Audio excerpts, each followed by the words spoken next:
Hi Jen, I cannot wait to party tonight at Candace's Book Luck with you. I cannot wait to be in that virtual living room and share all of these great books with you, but I wanted to mention a few for each of your kiddos before we get started. So we're going to get started with your youngest. So we're going to do your youngest first. I know you said that she was 7 and she has Down syndrome, so she's nonverbal, and I thought, well, one of the things, and she loves Frozen, fairy tales, that kind of thing. I get it. My daughter is totally there. And one of our favorite series that we like to read together is The Little Mermaid, or it's the Peek Inside a Fairy Tale series. This is our newest one. It's The Little Mermaid.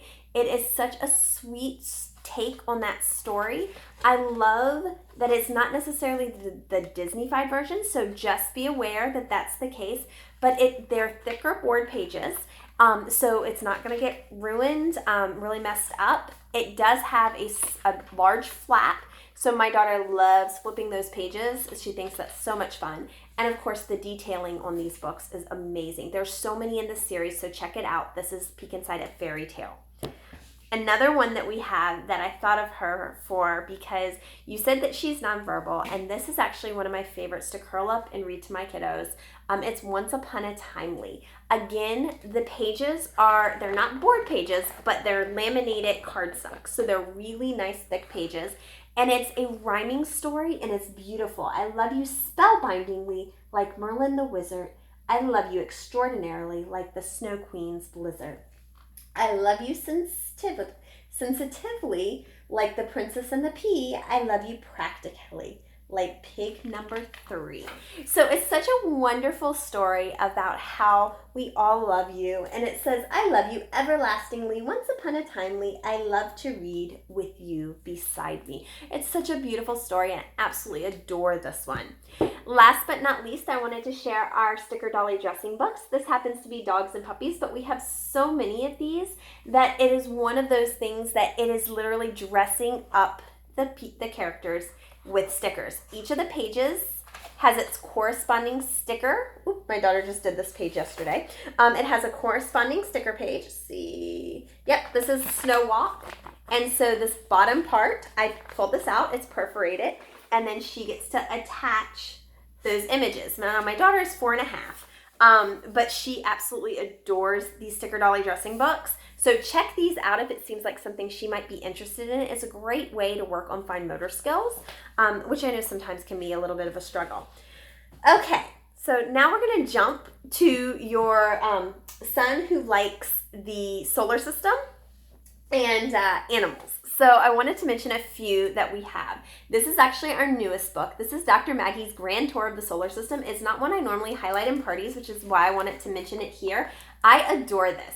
It's short blurbs, so it's almost like infographics, but about each of the planets and their weather and all the different moons that they have. This happens to be phase of the moon, but it's going to have so many facts in here, so much fun about all of the places within our solar system. So I love this book. Dr. Maggie has a great story to tell as well, so check this one out. It's wonderful.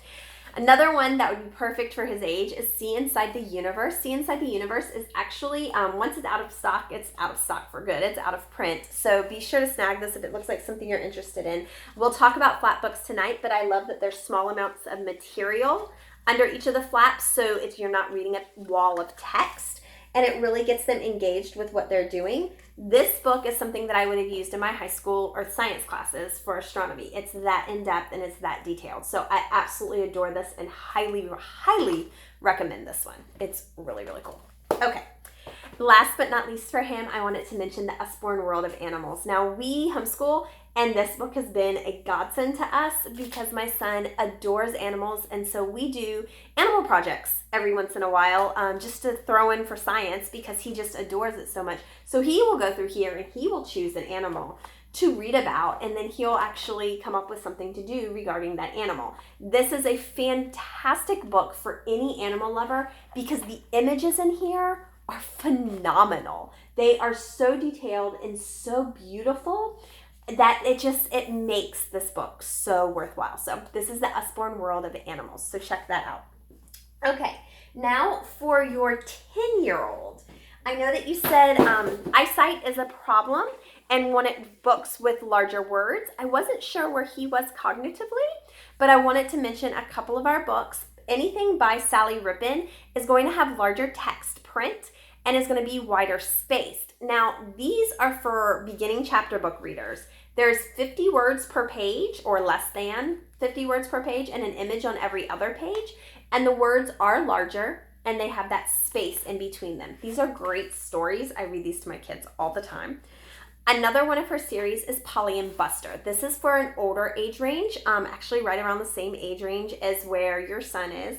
And what's great about this is they are still spaced out. The lines are still spaced out. Now the print is smaller. It's not quite as small as a regular book that would be on this level, but it is smaller. But the lines are spaced out. She's writing based on her child who has dyslexia. So she has created an entire series of books that cater to children who have visual processing and or dyslexia. So check these out if they look like a good fit for you. Another one that I was thinking about, my husband is actually blind in one of his eyes. So he has no depth perception, and he had to read very large print text when he was growing up. In fact, he actually listened to most of his books on tape back in the day. So one of the books that he said he would recommend highly is our Big Book of series. This is the Big Book of the Body. We have multiple big books. But one of the things he said he really liked about this book is that it presents the material in a very large format. While the print is small, he said the print can be read to him, but the images, hello, can't do this on the screen. The images are going to be large enough that he will be able to see them in great detail. So that's something to consider for him. Now, last but not least, I wanted to grab stuff for your oldest. And I love that you said he loves being a big brother. So really, any of our storybooks would be great for him to read aloud because, of course, we need to keep reading aloud to our kids, whether they're 2 or 20. We really should be reading aloud to our kids. 12-year-olds still need to be read aloud to as much as a 2-year-old. So some of the books that I chose that I thought he might be interested in, one I think is going to be a little too young, but I wanted to throw it out there. This is our new series called Game Day. It's actually written by Patty Mills, who's an NBA basketball player who is from Australia. And so it's all about him growing up. He played on the Australian Olympic team. It's an earlier book. It's really 3rd through 5th grade kind of level, reading levels. But it is a great book where it comes to them actually him growing up and what his life was like. So there's 3 books in that series currently. Another book that's much older is actually the Mapmakers Chronicles, and we love the Mapmakers Chronicles here. It chronicles this crew that goes around trying to, in a race, to map the world. So that one's really, really cool. I love the series. It's lots and lots of fun. Last but not least, when it comes to chapter books, I wanted to mention Axel and Beast. Axel and Beast always reminds me when somebody says they like sports, for some reason I pull this out. It's not sports, it's actually robots. But this series is so much fun. It's all about Grabham Industry created a group of robots, and that group of robots is going to take over the world, except for this one rogue robot who didn't want to do that, actually found this boy, and they team up to save the world from Grabham Industries. So it's a really cool series. I really do like that. I wanted to mention our Graphics Legends and Graphics Classics series. These are actually graphic novels, which I am not a huge graphic novel fan, but I adore these books.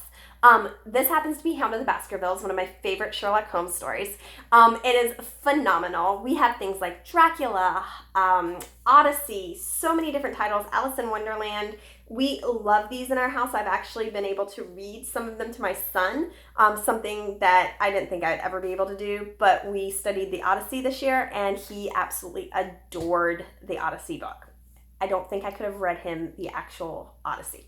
Last but not least, I did want to mention this one. This is Real Life Mysteries. It's one of my favorites. It's for all of those kids who kind of see a little bit further than what others see. And it talks about things like ancient aliens, alien astronauts, curses, ghosts, things that people say are true, spontaneous combustion. People that say they're true and then other people say they're not. Well, it gives the evidence for and against them and kind of gives like case studies. So it's a really neat book. It's kind of fun to read. My son and I sat down and read this probably over the course of like 2 or 3 days. We went through each of the different things and we're like, bunk. But it's really, really fun to read and kind of gives you a great history of it. So have a wonderful night. I cannot wait to share more of these books with you this evening. Have fun.